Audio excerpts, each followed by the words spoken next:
Yeah, when the doctor told me that I had high blood pressure, I was really surprised.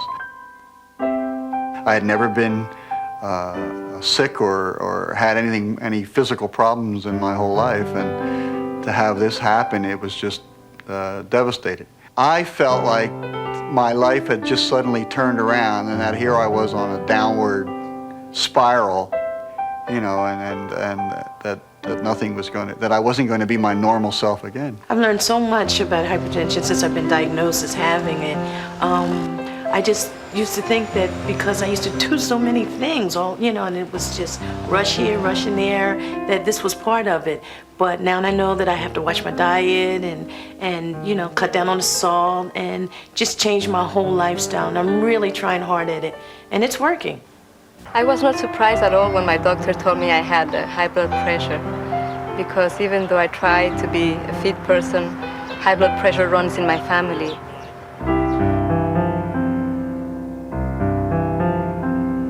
High blood pressure, or hypertension, is one of the most common diseases in our society and one of the most misunderstood. About 60 million Americans, that's 1 in 4 adults, have high blood pressure. We really don't know specifically what causes high blood pressure.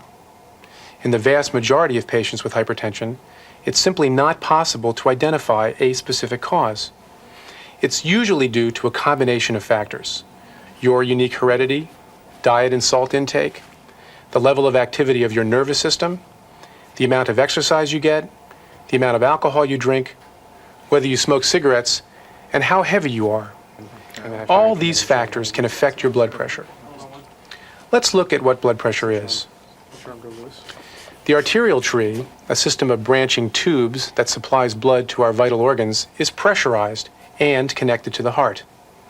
The heart acts as a pump, and each time it contracts, a pressure wave flows through the tubes, pushing the blood along. The size of the tubes plays an important role in regulating blood flow and determining blood pressure. If the arteries become smaller or constricted, the blood flowing through them meets with increased resistance, thus increasing blood pressure. Although blood pressure readings vary depending on age and other factors, a typical reading for an adult might be 127/78 millimeters of mercury. Considered normal.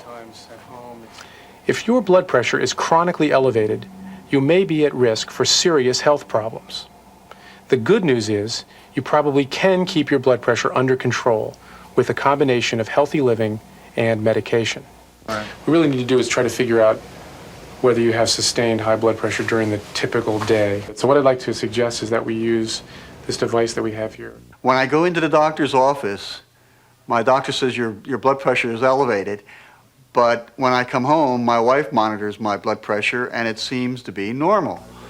And then take your blood pressure and record it. Sometimes a patient's blood pressure fluctuates, and the doctor needs to check readings throughout the day. One way of determining this variability in blood pressure is through the use of a home blood pressure monitor.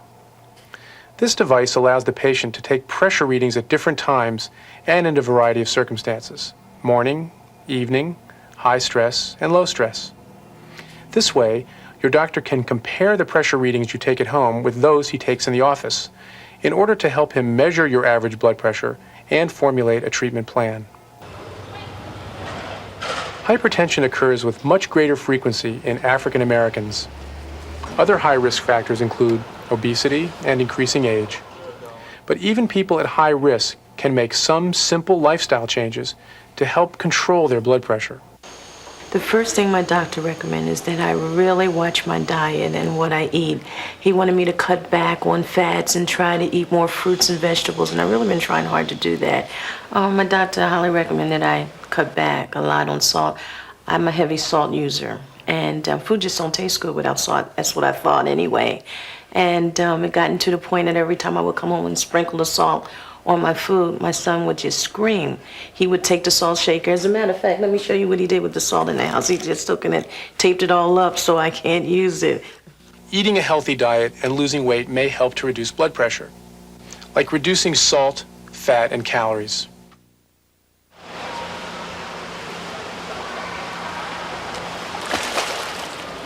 Besides being a more active person, which is easy for me because I like to exercise and I added swimming as well. The doctor instructed me to quit smoking. That was the hardest part for me. But with the support of my family, I've been able to do it. Quitting smoking is something else you should do if you have high blood pressure. Finally, I recommend exercise. You don't have to be a marathon runner to obtain positive results. Simply walking for 20 to 30 minutes, 3 or 4 times a week, can benefit you greatly. Okay, well, being an artist and working in the studio all day and sitting at a drawing board all day, you really don't get a lot of exercise, and I thought that might be affecting my blood pressure. I thought, well, maybe because of the high blood pressure, I should exercise more, and I do. I jog now, and I ride a bike, and I play golf. My doctor highly recommended I get some kind of exercise program. Before he said anything, the only kind of exercise I had was up and down my apartment steps. But since I work in the city and live in the city, I figured maybe I'd give a chance of walking to work in the morning instead of jumping on the bus, and it's worked. I stress to my patients that by making these lifestyle changes, at least they're taking some control of their lives. I stopped drinking, I stopped smoking, I started exercising, and I still do those things today, and yet I can't understand why I still have high blood pressure. In many people with hypertension, some medication is usually necessary, even after making lifestyle changes. This shouldn't be interpreted as a personal failure. It just means that with your unique set of circumstances, medication is necessary. I try to teach my patients that compliance with their medication is very important to managing their condition. What I do basically is every morning when I get up, I always go and have a glass of orange juice. So my medicine is in the kitchen on the counter, and I take my pills with my orange juice, and it works out perfect. Well, we've taken it a couple of times, and it's still a little high. So just take a minute again and tell me exactly how you've been feeling over the last couple of weeks on this medication. Actually, I haven't been feeling right like I used to. Because everyone is different, it may take some trial and error to find a drug that's right for you. You may experience side effects with one drug and have to switch to another. That's why it's important to talk with your doctor. Don't stop taking your medication without first speaking to your doctor. And I would like to see you back here in about 2 weeks just to check your pressure and make sure that everything's in fact okay. Under most circumstances, we can control most patients' blood pressure. Hypertension can be treated, but usually not cured. The biggest shock to Don was that the realization that he would have to take a pill or several pills every day for the rest of his life. And that was really hard for him to deal with. He felt healthy, he looked healthy, and yet here he had to be on a drug forever. And it was a big shock to him. So once most people start taking blood pressure medications, they need to take them for the rest of their lives. But it's also true that patients who start on their medication and are able to modify their lifestyles may be able to reduce their dosage. Well, there's a big difference in the way I feel about having high blood pressure now as to when I first was diagnosed with high blood pressure. Now, I mean, I've learned to live with it. I've learned to accept it, and I have it. I don't feel inhibited by it in any way. It may sound silly to you, but actually, after I learned that I had a hypertension, I've been able to quit smoking, and I feel that I'm a healthier person now. It's really amazing how you have to be diagnosed having some type of illness in order to change your lifestyle as a whole. But you know, ever since that I found out that I needed to make these changes in my life, I feel great. If you are on blood pressure medicine, take it exactly as prescribed. Keep your appointments with your doctor and discuss any side effects you think you might be having. Never stop your medication on your own, and follow the lifestyle changes you've discussed with your doctor.